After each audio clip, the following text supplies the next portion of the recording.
Happy New Year! Welcome to 2023. Now, I overindulged a little bit in December and put a couple of kilos on. My shirts are feeling a little bit tight. So, being a channel all about cycling and active transport, I thought I'd better do something to fix it. Ah, there we go, fixed it. This shirt has loads more room. In fact, I can eat a donut. Nonsense, right? So why do we apply that approach to roads? This is the Centenary Motorway. It is very congested, and they forecast an almost doubling in car traffic in the next 13 years, going from about 85,000 cars per day in 2020 to 152,000 a day by 2036. To address this, the government announced just before Christmas that they had signed a contract to build a new bridge and widen this road from 4 lanes to 6, a much bigger shirt for all those cars. This isn't new. For as long as I've lived, governments have always boasted congestion-busting projects.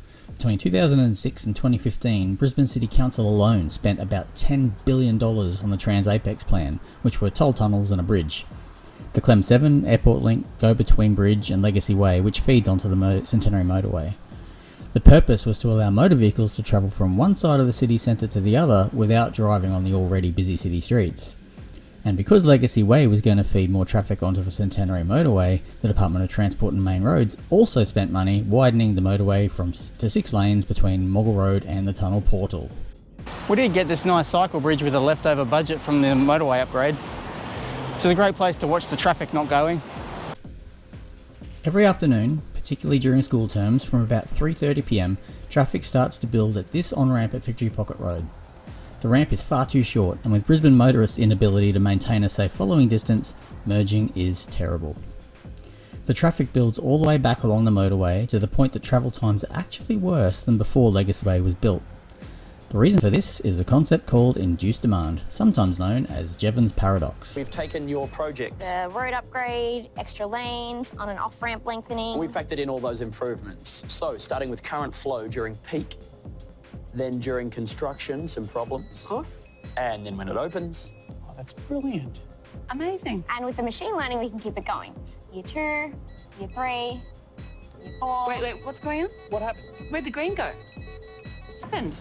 Why does the traffic get worse? Have you heard of the Jevons paradox? I'm hoping they're a death metal band. It basically states that the better you make something like a road, the more people will use it. Isn't that a good thing? No, it means you spend a lot of money now for a very short-term benefit. So there is some benefit. Oh, sure. Average travel times crossing the city will be cut by 2.5 minutes. Or a little less. Call it 2. Really? And that lasts for 14, 15 months. Then declines. No, stays flat. Then declines. Well, for $300 billion, I guess we were hoping for something a little more dramatic. 2.5 minutes. Call it 2. You don't look happy. When you upgrade a road, you don't just get the same number of cars currently squeezing through it. You get people who are driving other routes to avoid congestion now using that upgraded road. You get people who are catching the bus or train now driving on that upgraded road.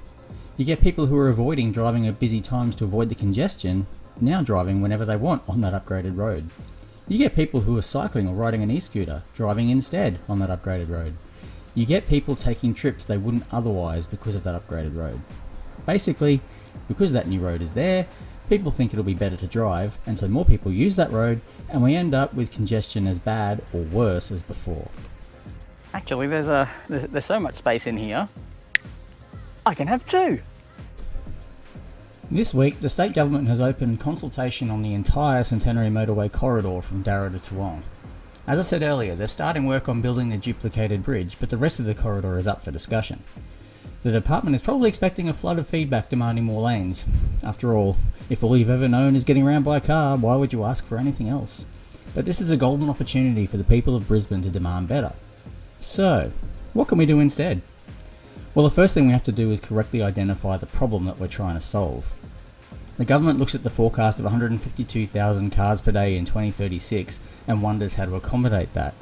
Instead, they should be asking how they can shift travel behaviour so that number is never realised.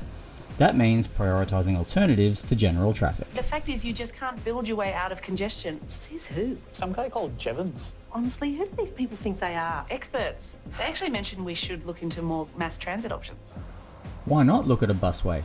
Busways are fantastic. They move lots of buses frequently, and lots of frequent buses move thousands of people. You could build a busway, improve the adequate and dangerous on-ramps, and upgrade the cycling and pedestrian facilities and leave 4 traffic lanes in total, and the whole corridor would work so much better.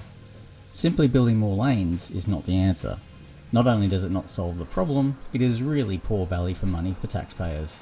Let's have a look at the Centenary Bridge duplication. In 2019, the Centenary Bridge business case showed an estimated cost of $162 million and an estimated benefit return to taxpayers of $119 million. That's right, a loss of $43 million. Because of inflation, the budget has blown out to just under $300 million. Do you think we'll also double the benefits? Unlikely. The business case also claims that the benefit-cost ratio would improve with future investments on the corridor. Oh, how convenient! The fact is, the benefits will only be achieved if the mode share of cars is reduced, and that's why it's so important for people to demand a public and active transport focus for the corridor upgrade. In all likelihood, they'll just go ahead and build a wider road that fails to achieve the benefits promised anyway. At least we'll be able to say, we told you so. Details are in the description of how you can contribute to this consultation.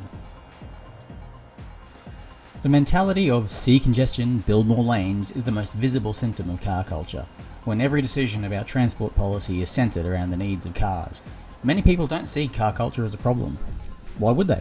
They've known no other way to get around their city. Why would something they've done all their life be a problem? Well, once you see it, you can't unsee it, and this is the first video in a series of car culture. By the end, I hope you'll see it too and share it with your friends and family. It's so important we recognise the problem that endlessly trying to accommodate more and more cars represents, and especially the amount of our taxes getting frittered away on road building when they could be better invested in public transport, active transport, and better urban planning and design. In 2023, there will be a lot more road projects being announced and open to consultation, just like the Centenary Motorway Upgrade. Your mission, should you choose to accept it, is to go along to as many of those as you can and ask the question, how will this project reduce the number of cars using this road? If the answer is it won't, then it's a waste of your money and you need to demand they do better. As for me, I'm going to eat a bit less, move a bit more, and this shirt will fit more comfortably anyway. Ride safely, drive rarely, and I'll catch you next time in this series on car culture.